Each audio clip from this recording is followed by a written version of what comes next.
से मैं come in. Good afternoon sir. Good afternoon. Sir PR executive के लिए जो आपने सर रिक्रूटमेंट निकाली थी सर, उसमें सर 2 लोगों ने अप्लाई किया है। अच्छा, तो किसका एक्सपीरियंस ज़्यादा है उसमें? सर सबसे ज़्यादा सर एक्सपीरियंस है सर अंकुर चूतिया का। क्या? अंकुर क्या? सर अंकुर चूतिया का। व्हाट रबिश, क्या बकवास कर रहे हो तुम? घर में नहीं हो तुम, अपने ऑफिस में हो। सॉरी सर, बट सर इसमें सर लिटरली लिखा है।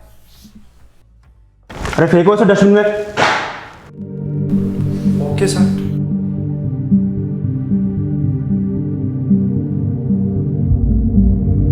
तो देखा आपने कैसे बड़ी बड़ी पोस्ट पर विराजमान लोगों की जानकारी की सीमितता ने एक काबिल शख्स का हक उससे छीन लिया। और ऐसा ही कुछ हुआ आसाम की रहने वाली प्रियंका के साथ, जिनके नाम के पीछे वही उपनाम था जिस वजह से NSCL यानी कि नेशनल सीड कॉर्पोरेशन लिमिटेड ने प्रियंका के एक जॉब एप्लीकेशन को एक्सेप्ट करने से इनकार कर दिया था। मामला साल 2020 का है, जब प्रियंका खुद इस मामले को फेसबुक में एक पोस्ट के माध्यम से सामने लाई थी। और बाद में जब NSCL सवालों के घेरे में आया तो इसे टेक्निकल मिस्टेक बताकर विवाद को ठंडा कर दिया गया। लेकिन आज भी ऐसी कई सारी प्रियंकाओं को मेनलैंड भारत में त्रुटिपूर्ण उच्चारण की वजह से मजाक का निशाना बनाया जाता है। प्रियंका और अंकुर का उपनाम दरअसल चूतिया नहीं था, बल्कि सूटिया था। इसका उच्चारण सूटिया होता है। असमिया भाषा में इसे ऐसे ही लिखा जाता है, लेकिन यहाँ चौ का उच्चारण 100 के उच्चारण जैसा होगा। तो ये सूटिया नाम आया कहाँ से, इनका कल्चर क्या है और इनका इतिहास क्या है, ऐसे ही कुछ सवालों के जवाब आज जानेंगे इस वीडियो में। महाभारत से लेकर कई अन्य पौराणिक ग्रंथों में या पुराने ग्रंथों में सोडिया नाम के एक नगर का उल्लेख मिलता है, जो कि आज वर्तमान में असम के तिनसुकिया जिले में स्थित है। ये शहर जायो और लोहित नदी के किनारे बसा हुआ है और 11वीं सदी में नॉर्थ ईस्ट की सबसे बड़ी सल्तनत का एक प्रमुख केंद्र हुआ करता था। साल था 1187।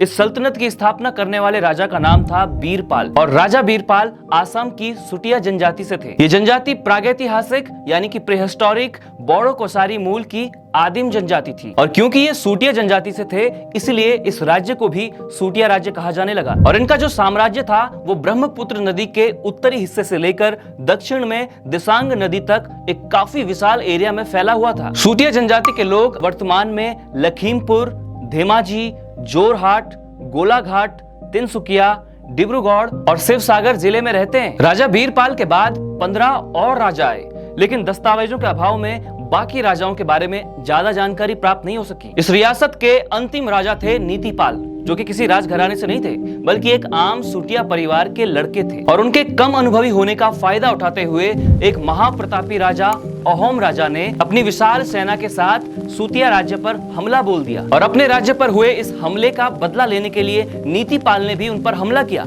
लेकिन रणभूमि में वो अपनी पत्नी रानी साधनी के साथ मारे गए, जिसके बाद करीब 400 सालों तक ये रियासत राजा अहोम के हाथों तबाह हो गई। सूटिया वंश के लोगों ने साल 1187 से 1673 तक राज किया। इन लोगों का फिजिकल स्ट्रक्चर यानी कि शारीरिक बनावट ईस्ट एशियंस और इंडो आर्यंस के जैसी मानी जाती है। कहा यह भी जाता है कि ये लोग साउथ चाइना से ट्रांसफर होकर यहाँ आए थे, जो कि वर्तमान में अब तिब्बत और सिचुआन है। अखोमिया जाति के अंतर्गत आने वाली इस जनजाति का सियासी इतिहास काफी पुराना है और आज भी इनकी भाषा, संस्कृति, तौर तरीके सब कुछ जीवंत हैं। सूटिया राज्य आज भले ही समाप्त हो चुका हो, लेकिन सूटिया जनजाति ने इतिहास में अपनी एक विशेष जगह जरूर बना ली है। ये लोग अपने सरनेम में सूटिया शब्द का इस्तेमाल करते हैं, लेकिन इसे कई लोग चूतिया समझ बैठते हैं। अपने पूर्वजों से प्राप्त ये सरनेम आज इन लोगों के लिए मजाक, परेशानी और अपमान का सबब बनता दिख रहा है। एक किताब है द डिबोन गियास, किसने लिखी है? विष्णु प्रसाद राभा, W.B. ब्राउन और पवन चंद्र सेकिया ने। इस किताब में चूतिया शब्द का मतलब बताया गया है। किताब में बताया गया है कि ये शब्द मूल रूप से देओरी चूतिया भाषा से आया है, जिसका मतलब होता है शुद्ध पानी के पास रहने वाले लोग।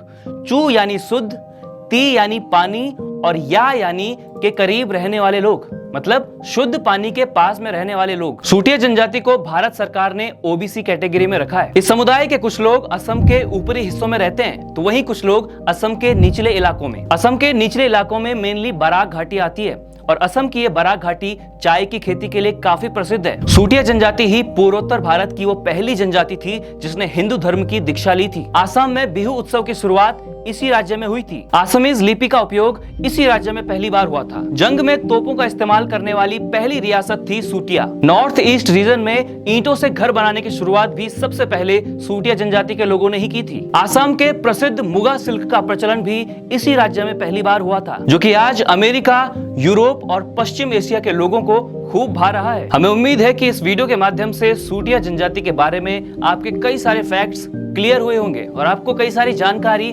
सूटिया जनजाति के बारे में मालूम पड़ी होगी, जिसे आज तक हम लोग एक अपशब्द के तौर पर समझा करते थे। साथ ही हम ये भी आशा आपसे करते हैं कि अगर आप कभी असम जाने का कभी आपका प्लान बने या फिर नॉर्थ ईस्ट के किसी इसी जनजाति के भाई बहन से आपकी मुलाकात हो, मुखातिब आप हो, तो आप उन लोगों से भी वैसे ही पेश आएंगे जिस तरह से आप अन्य लोगों से पेश आते हैं। वीडियो पसंद आई हो तो लाइक करें, कमेंट करें और शेयर करें। साथ ही चैनल पर अगर नए हैं तो इसे सब्सक्राइब करना बिल्कुल मत भूलिएगा। नमस्कार।